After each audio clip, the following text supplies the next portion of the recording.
New Salem Road in Kingston, New York. This is the house we're going to talk about today on the REI deal breakdown. If you're not familiar with me, my name's Greg Helbeck. I have been a full-time real estate investor for almost a decade. I've done well over 250 properties, and the reason I say that is because I got a lot of experience in this business in some pretty difficult markets like New York, California, and Washington and Nevada. So if you're looking for practical knowledge on how to be successful in the real estate investing industry, I am honored to hopefully be the person to deliver those lessons to you. So if you do get value from these episodes, do me a favor if you're watching on YouTube, if you could subscribe to my channel and like the video, it would mean a lot to me. And if you're listening to this on an audio platform, share the show with some other people, put it on social media. That's how we keep getting more downloads and views on a weekly basis. So New Salem Road, Kingston, New York. As you guys see, I don't really put full addresses out anymore because I don't want to have sellers or buyers or tenants get pissed. So I'll give you the street name and I'll give you the town or the county to make my points. So how did I find this property? Found this property through direct mail marketing. We sent out our mailing campaign to the absentee owner unknown equity list, which is basically a list where people have owned their properties for a very long time and they don't live there. So really good list to get deals if you haven't done that. And we got a call from a guy. I was like, hey, this is a pretty good lead. We went in contract to buy his property for $107,000. It was a 2-bed property in a pretty good area in Kingston, which is, kind of a block by block area. Some areas in Kingston are super expensive. Some areas are not that expensive. So anyway, got under contract for 107. At the time, there were tenants living in the property, and the contract we signed stated that the property was going to be delivered vacant, so we didn't have to worry about dealing with tenants afterwards. And I believe we thought the ARV was probably like 250,000, I'd say. It needed some work. So I'm like, let's wholesale this thing. Let's try to make a quick 20 grand and get paid.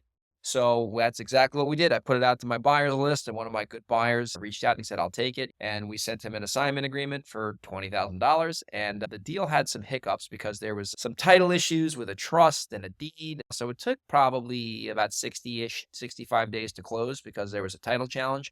But at the end of the day, made $20,000 minus our legal fees. So what are some lessons you can learn from this so you can apply this in your business, whether you're experienced or you're brand new? Number one, you gotta know your area and you gotta understand where you're doing deals and what buyers will pay, right? Like I am an expert in the Hudson Valley when it comes to property values. I'm pretty good now in Seattle. And when I lived in San Diego, I was really good at that because I was always pretty accurate with my numbers. The more you know your market, especially if you're wholesaling properties, you can literally say before you even make an offer to a seller, who and how much a buyer would pay for that property. For example, in the Hudson Valley, I have a property in Washingtonville and the resale value is 550 and I can get the seller to take 430 because I know in that area buyers will pay more because it's a hot area. So if you know your market super well, you don't have to worry about like, oh my God, am I going to find a buyer? Because you know who's going to buy these properties if it's a decent enough deal. So that's the first lesson. Second lesson on this property is even if we couldn't find a buyer, it was still a good enough deal where I was going to buy it regardless. And that's a big thing I see with wholesalers who don't know what they're doing. They go under contract with sellers and they have no ability or intentions on closing on these properties. And then when they can't find a buyer or something happens,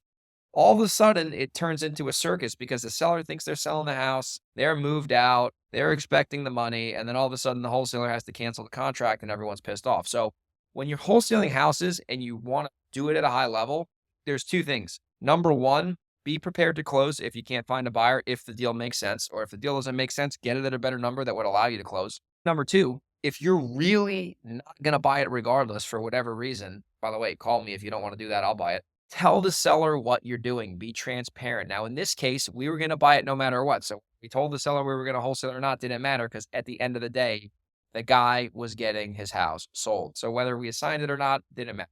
Now, we do have deals a lot where I don't want to buy it for whatever reason. It's in a bad location or the numbers are too tight and we still think we might be able to wholesale it. Well, in that case, we tell the seller, hey, we're not going to be the buyer here. We're going to assign this to somebody else if we can for a fee and make a profit. Are you comfortable doing that? Yes or no? And if it's yes, we go forward. And if it's a no, then it's all good.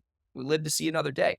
Be upfront with sellers is a huge factor. And that's how we were successful on this deal. Another lesson on this property is that in attorney states, deals don't close fast. Like in theory, this was an easy deal, but there was a title issue and there was like 3 attorneys involved. So anytime you have 3 attorneys involved and it's in New York, don't expect your deals to close fast. They're going to take time. A quick wholesale deal takes like 2 months because the way the transactions happen in New York is done through attorneys and attorneys take time.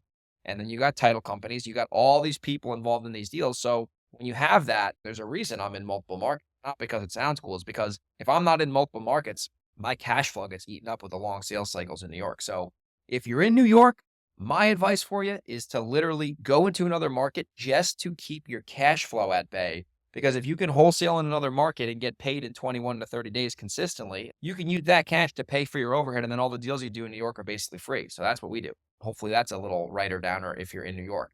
And then the last lesson on this video, call back quality leads fast, right? We knew this was a pretty good lead. We knew the guy was motivated. We knew he had a pretty good asking price. So we were very proactive to get back to him and make him an offer. And we handled it with urgency and attention to detail. I think that's one of the reasons why he chose us, because we get back to people fast. We keep our word. We don't string people along. And that's how we've been around in business for a while. So hopefully you got value from this REI deal breakdown on New Salem Road in Kingston. If you are in the Hudson Valley, or you're in Seattle, San Diego, Reno, or Delaware, and you have a house you want to wholesale to me, I am a buyer and I buy houses from wholesalers all the time. Or if you want to wholesale it with me, you want a JV like I'm doing with another wholesaler right now, send me an email with your deal, greg@velocityhousebuyers.com, or you can send me Instagram message at grego37, and I'll see you on the next REI deal breakdown. Take care.